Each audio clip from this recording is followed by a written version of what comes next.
one. Miss any part of the show? Every moment of every show is available in podcast form by searching Hans and Scotty on your favorite podcasting platform or online at KSLSports.com. This is Hans Olsen and Scotty G on 97.5, the KSL Sports Zone. Hans Olsen, Scott Gerard, 97.5, the KSL Sports Zone. Hope you're all having a great day, and my headphones just broke. Holy smokes, that's not good. For those watching on TV, look at that. That's not good. Easy, Kyle. Yeah, no kidding. Like Kyle Whittingham got a hold of these things. Ripped them right out. Oh, you're going to be able to fix it? I think so. Oh, crap. Well, kind of. Little engineering? Yeah, we'll make it work. Enough for the segment? We'll get through the segment at least. All right. By the way, you were out on Monday. I had a chance to catch up with Bronco Mendenhall, and I joked with you a little bit about how nobody was let up in there in terms of their spring practice because of he was concerned about guys hitting the transfer portal. And if any word got out about any player that was performing well or having a standout spring, he felt like could be poached. And at first it's like, okay, are we being a little too paranoid? And then you realize Kyle Whittingham comes out, talks about a wide receiver that he thinks is going to be his number one wide receiver going into fall. And 72 hours later, he's in the portal. So, yes, tampering is real. It's going on. And again, I'm not pointing out individual schools. Everybody's pointing fingers at tampering. Well, guess what? Everybody's doing it. So, I mean, I'm not saying anybody's clean. I'm just saying everybody's dirty. So, but I asked Bronco about that, and I wanted to get your thoughts on this. Here's Bronco Mendenhall talking about spring ball and how difficult it is to manage these days. I think the worst part of college football's current structure is the spring window. It really does not give a chance for stability in any way, shape, or form for roster management. And there's clearly a better way that provides access for players to move if they would like to in the appropriate time, and then programs to have enough consistency. A year ago at New Mexico, I had to go out and find 17 new scholarship players after spring, and that's a challenge. We added over 30 total new players, and so a quarter of the roster that didn't get a spring practice, an off-season program, and I didn't feel until about game 5 where our team kind of started to come together, and then we went on a run at New Mexico after the integration of all the new players, and that's just not necessary. So back to your question, when the portal closed, I sent a text immediately, and of our current team and players that we felt were vital to retain, we did really, really well, and so the relationships are taking hold, the vision is being believed in, the camaraderie and the unity has started, and really the players that were existing here weren't going anywhere, the ones that have been with us from the winter and through the spring. Went on to say that he was dismayed that he can't open up spring. He says usually during spring, that's when we welcome people in and we can have, interactions with fans, and we can do a spring game and let people see what we're working on and have a lot of great moments with our fans. And then fall is when we close things up and get really private. Well, he goes, we might have to flip-flop that a little bit and keep everything secretive in spring. And then in fall, maybe do a few more events to allow the community to see the team a little bit more. But he goes, other than that, I don't know what else I can do. He goes, there were guys that donate large amounts of money to the collective that he wouldn't let in. There were a lot of boosters that he wouldn't let in. There were a lot of corporate sponsors he wouldn't let in. People that normally... Family? Probably. He didn't. I don't remember if he said family or not. But essentially he said, look, I really had to limit access and have tough conversations with people because as soon as word gets out, somebody goes on a message board or somebody on Twitter says, hey, yeah, I was up in spring ball and boy, Joe Schmuckatelli, he was catching everything in sight. He's going to have a 1,000-yard season this year. And everybody's like, whoa, what about that kid? Well, we were kind of looking at him in recruiting. Apparently he's killing it. Let's go reach out to him. Our wide receiver just tore his ACL last week. So let's see what it would take to get that kid. Are we going to have a real conversation about ditching the 60 and 60? Because if we can't really see spring and you got all these transfer portal players and you got guys exiting, how are you even supposed to rank the top 60 players? Well, it's gotten hard over the last 2 years. It's gotten darn near impossible. Even though we nailed it last year. We were right on it. The number one is exactly who you and I would have had number one. Yes. Isaiah Glasgow. Our voters may have thought differently. I think we just kind of have to lean on the coaches a little bit more. I mean, we always do, but like sometimes we're going to be like, all right, we're trusting you that this guy is going to be good. You say he's going to be good. Okay, but I do need to mention this because you and I have had a lot of conversations with coaches, and we've taken off players and added players because of what they've said. I've had many conversations with coaches where they're like, this guy should be on. And I'm like, we can't do it. Can't do it. That guy's not good. Yeah, but he is going to be good. And they've missed. Coaches miss. Yeah. I want people to know that I've had multiple conversations with coaches, and they miss. So, yeah, we'll talk to them, but they got agendas. We can't not do the 60 and 60, right? I know this is a complete off-air conversation, but I don't know how we do it. This would be our 11th or 10th. 11th. This is our 11th. This is number 11 coming up. Last year was our 10th anniversary. I don't. We have to do it. It's just. I hope people can just give us a little bit of room to. It's just tough. Give our voters a little bit. Bit of grace, you know. Yeah, and we'll try to make sure that the big dogs of the world what this are us is on there for selection. Yeah, we'll do our best. Hey, but our top 25 re-rank was dead on. Dead on. Yeah, no argument from anybody on that. That's right. But Bronco Mendenhall, I thought it was a really fascinating conversation in terms of what he felt like he needs to do and how he had to handle spring. And you know what? Honestly, as much as people can complain and be upset, I'd probably take the same approach. I never imagined that I would make that decision or would need to make that decision, but I'm the steward over this program and the resources that we have, and the primary resource and the kids I care about most are our players. And I wrestled even further with, esteemed alumni that wanted to come back, or people that are contributing to our collective that have given so much. And I managed that the best I could in terms of who, if any, get access, how come, how trustworthy, and will that information spread? And it just takes a single comment from someone that comes to watch to a friend of, oh, man, you ought to see so-and-so at Utah State. And it doesn't take any more than that. And I would have never imagined that would be the case, but yet that's the case. And so my hope is to make up for some of that in the fall, where usually it was just the opposite. The fall was kind of the lockdown, and we were focusing on the season. And now I intend to flip the script to some extent. I don't really know what that's going to look like yet, but probably more access than I've had in the past during fall now, because it's not a portal window. That doesn't mean I'm excited about everyone sharing what I just never imagined in the spring it would be. I'd be kind of faced with that decision, but I feel great about it. I think we managed it really well, and then hopefully we can make up with some access for the fall. It's a weird world we're living in, man. Well, I just can't wrong him. No. Look, I love going up to camp. You love going to spring ball. I remember you sneaking in an early morning practice with Matt Wells and his crew up there, and you were texting me like, these dudes are trying to kill each other up there. Yeah, they were aggressive. And that was a spring ball. It was always fun to be able to sit down and evaluate and be like, okay, this is a player that wasn't on my radar. He's on my radar now. I'm watching, and it was such great for information. So selfishly, am I upset? Yeah, I'd love to have access. Do I get it? And would I do the exact same thing if I were Bronco? 1,000% yes. Well, what the good thing is this is just going to push the people that are connected more forward. Yes. Because you're just going to have to work off word of mouth, talk to coaches. Now you're just going to have to take coaches' word for it more. Yeah. But fall camp, I think there's going to be more access, as you mentioned. But through spring, just got to lean on the coaches to figure out, well, how does the team look? Yeah.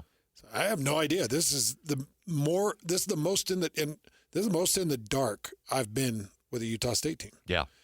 And I've got a son that signed with them, and I couldn't be more dark on it. I was telling Bronco, I'm like, look, I don't want to do yard work. I want to go up there and say, hey, sorry, I can't work on the sprinklers. I've got to go cover spring ball.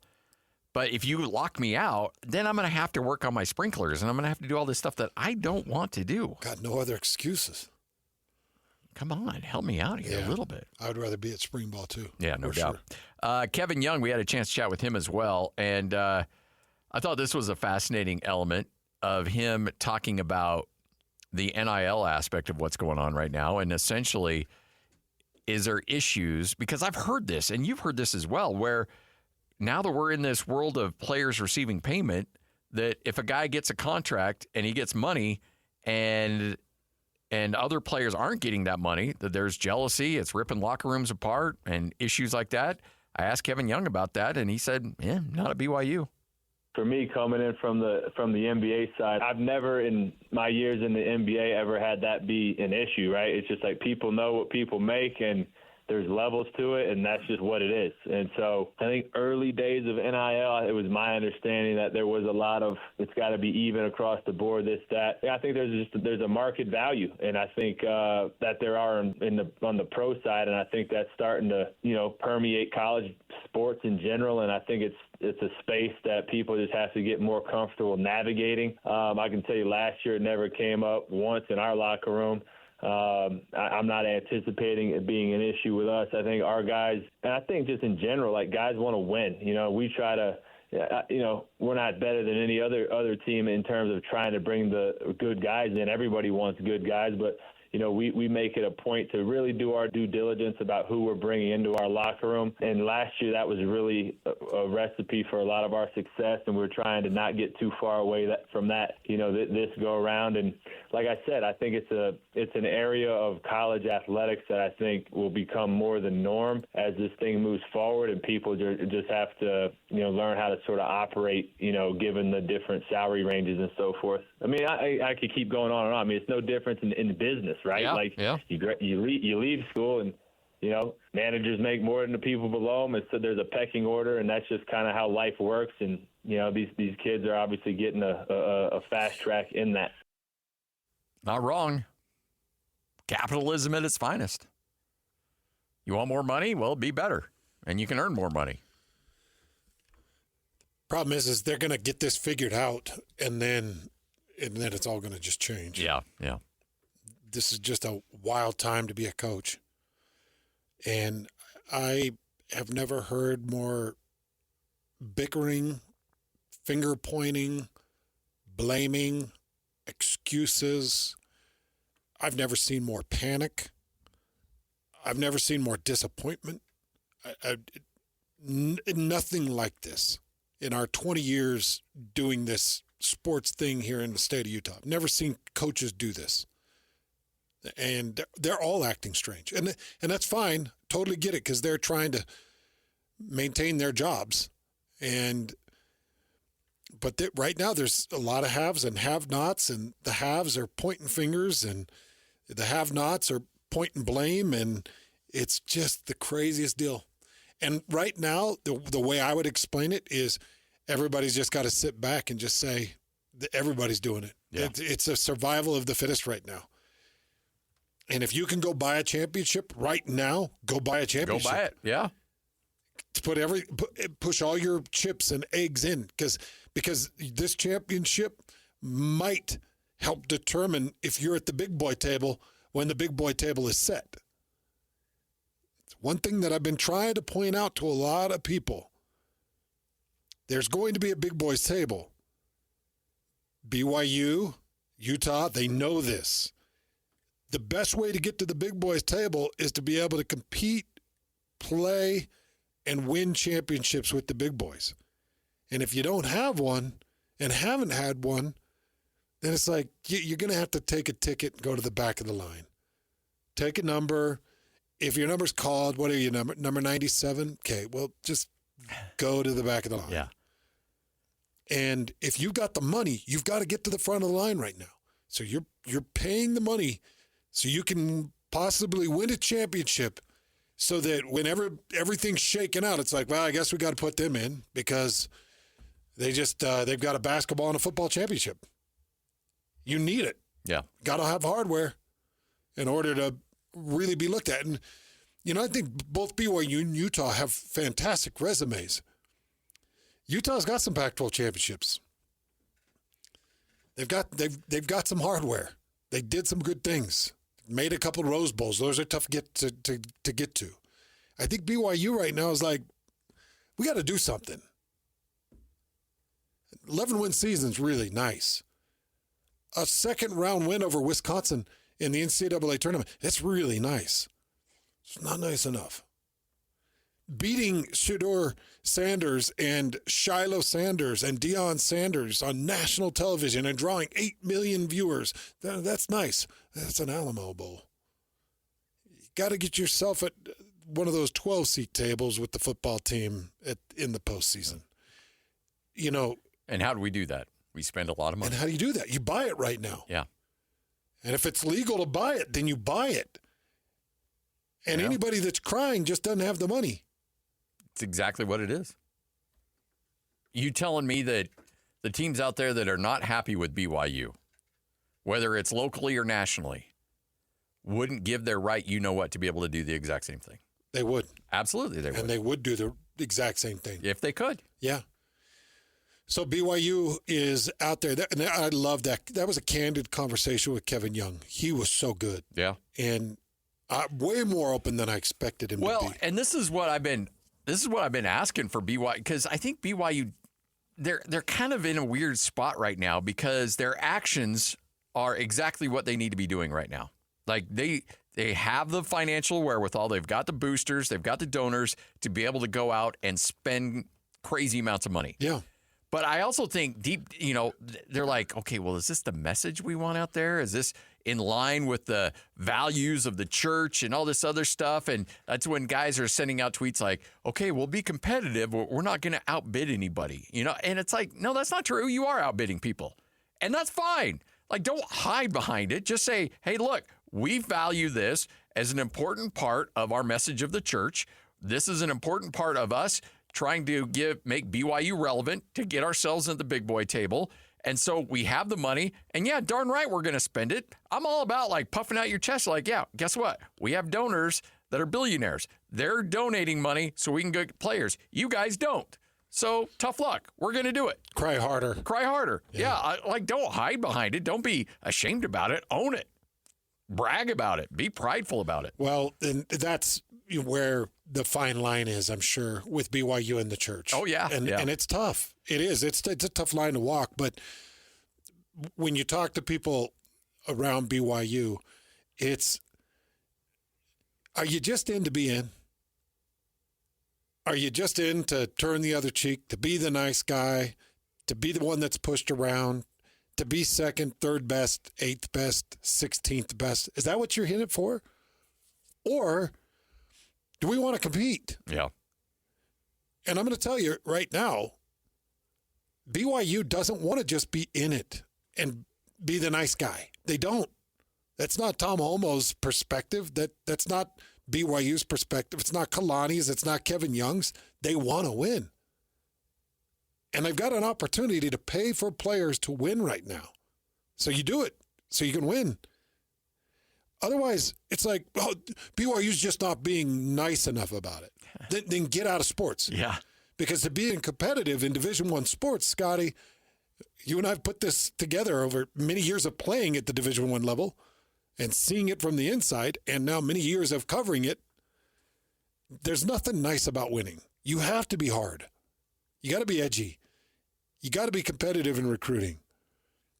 When Kyle Whittingham was cutting a video, jumping into a Lamborghini with John Pease and a Camaro, and we're going to go get him. Get him back. What do they do when they take him? We get him back.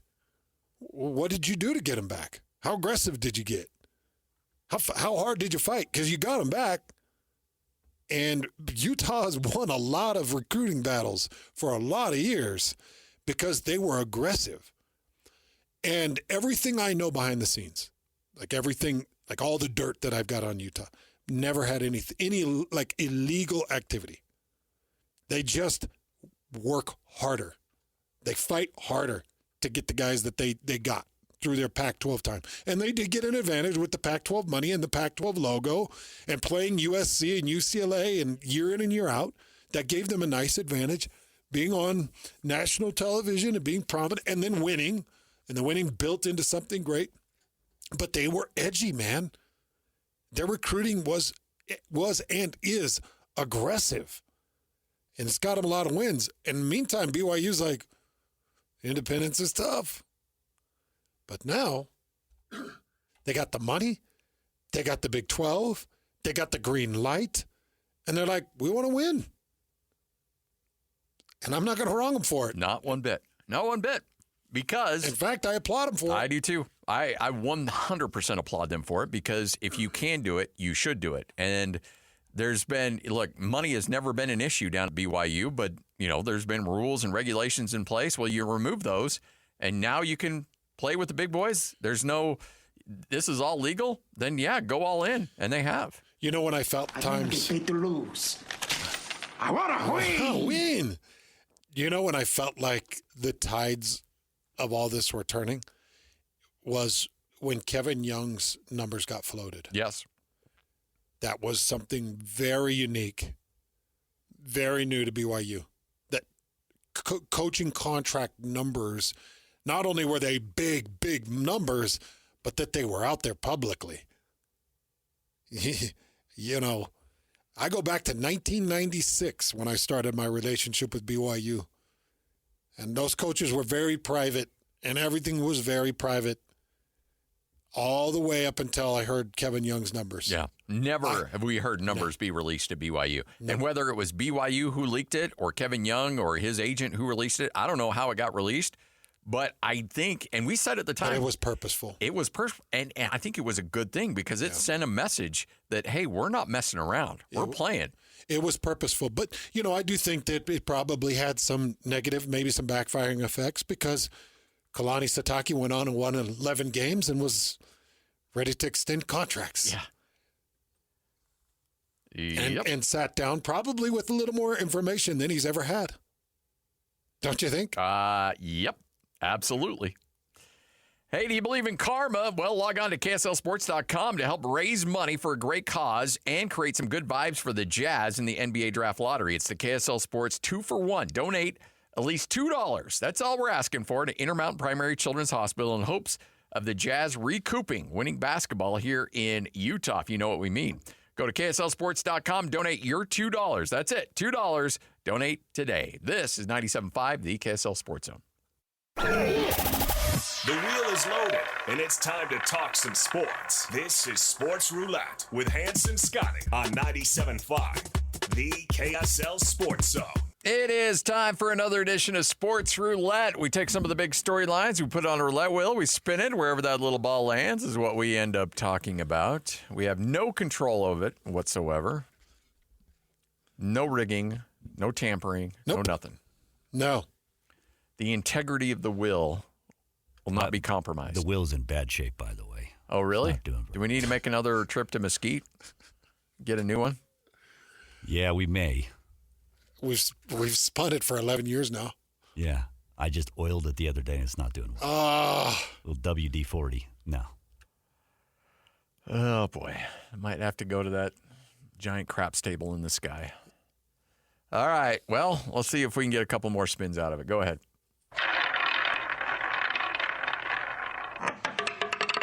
Who the hell's this kid showing up, Hans? Who is this kid? Justin Kirkland. Speaking of transfers, transferred out of Oklahoma State. Yeah. Defensive tackle out of Roy High School. Went to Southern Utah for a year.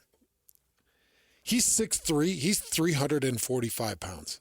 That's a big mamma jamba right there. Is he the one that you posted video of him throwing 225 up 40 times? 40 times.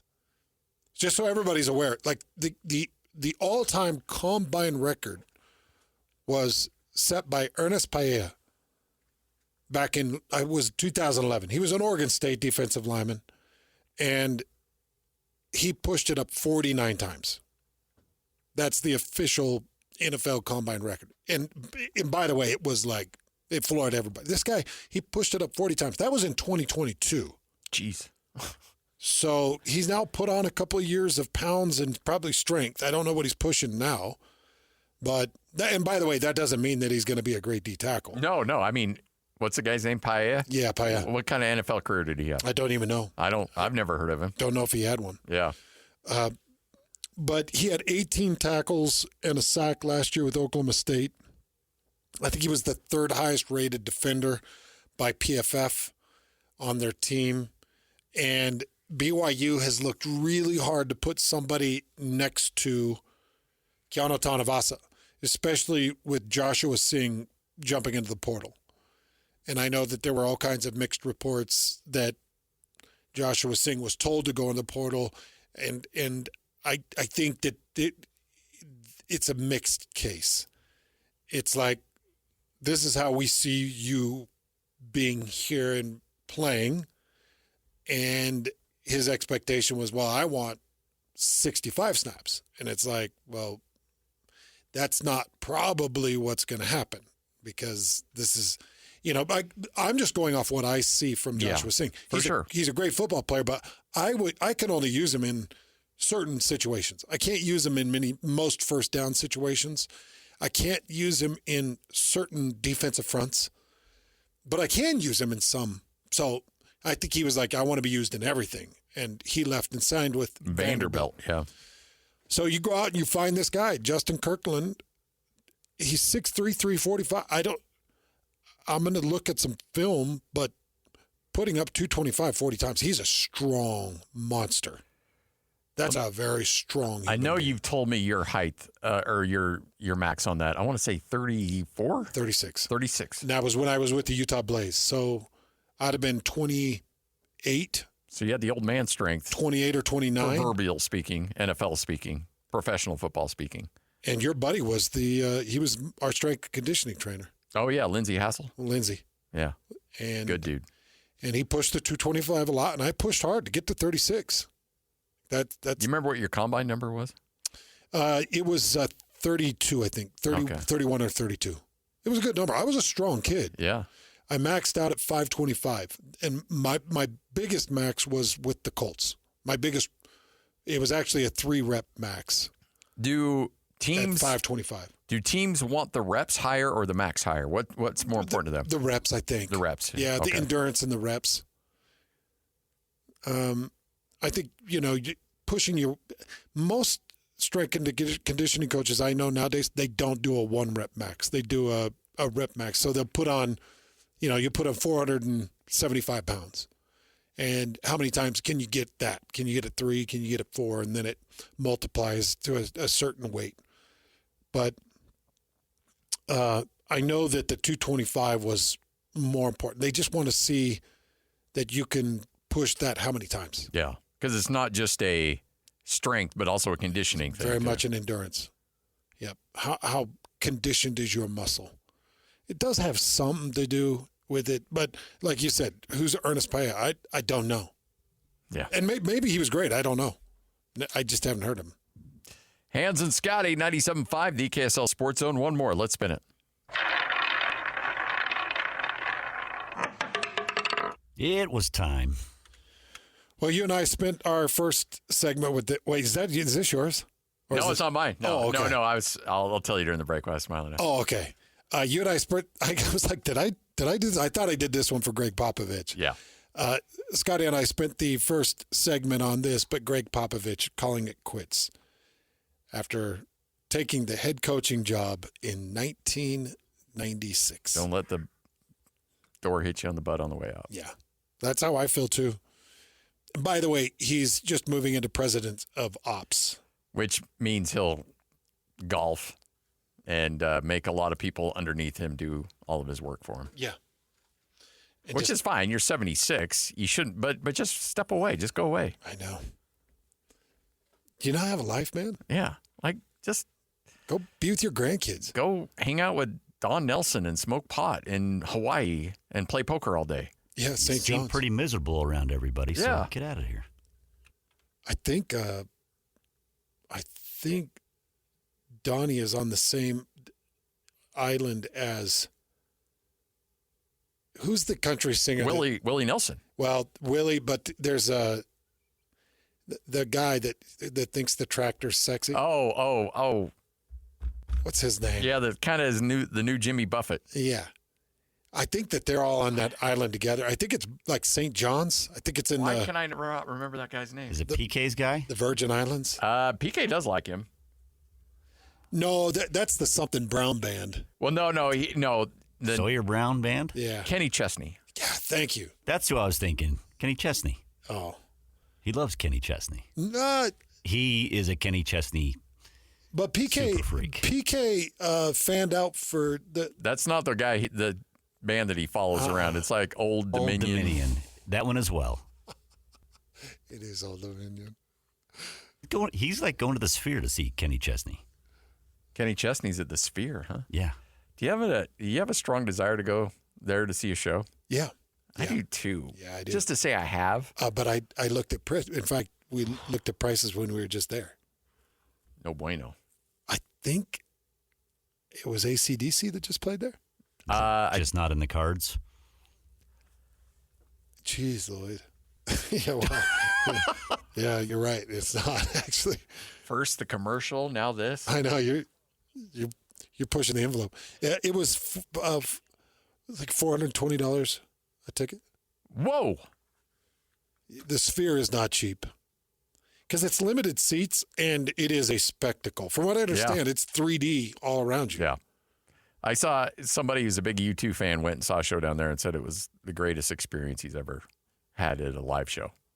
Well, With the music and the visual part of it. I still want to kick the taxi driver that told me that was being built out as an NBA arena. He had me sold. Between taxi drivers and managers at Taco Bell, Nobody geez, gives you a straight story these days. been sent the wrong direction. Let me see your driver's. Oh, yeah, that'll get you right across. It's got a star on it. It's yeah, got that star like the old Tootsie Roll wrapper. Well, head yeah. right into Canada. Yeah, you're good. All right, Hans and Scotty will wrap up this bad boy next right here on The Zone. You're locked on to Hans Olsen and Scotty Chin. That's right. Yeah! On 97.5, the KSL Sports Zone. All right, wrapping up another week of shows right here on 97.5, the KSL Sports Zone. Fun show today. Back at it coming up on Monday. Remember, it's your chance to nominate the youth sports volunteer that you know for the Hercules Hero of the Week. Submit your nominations at kslsports.com/contest. Then every Thursday afternoon, JJ and Alex will announce a winner. It's all sponsored by the Hercules First Federal Credit Union and Beehive Mills. All right, so a couple things that everybody should be looking for tonight. You need to see Houston get a win against Golden State to force a Game 7 in the Rockets-Warriors series. That's number one. The other thing that you need to see tonight, more importantly, St. Louis Blues get the win over the Winnipeg Jets to force a Game 7 in an absolute bloodbath battle. Yeah. Where there's bad blood between these two coaches and these teams after a knockout shot took out the Jets starting center, and everybody's upset about it. He couldn't make the trip out for Game 6, so that'll be played tonight without him. So the Blues need to go get the win in St. Louis at home on their ice so we can get a Game 7 out of that series. Yeah. The more Game 7s we get, the better. And then finally, Saturday, it's Game 7 time. 2 Game 7s. Avalanche and Stars in the NHL and the Denver Nuggets against the LA Clippers. That's in Denver. And Scotty and I have a little wager on it. Yep. Little avatar wager. Let's do it. Winner, I've got the Clippers, you've got Denver. Yep. And we'll be able to set the avatar for the other person. 24 hours. 24 hours on Twitter, X, whatever you're calling it these days.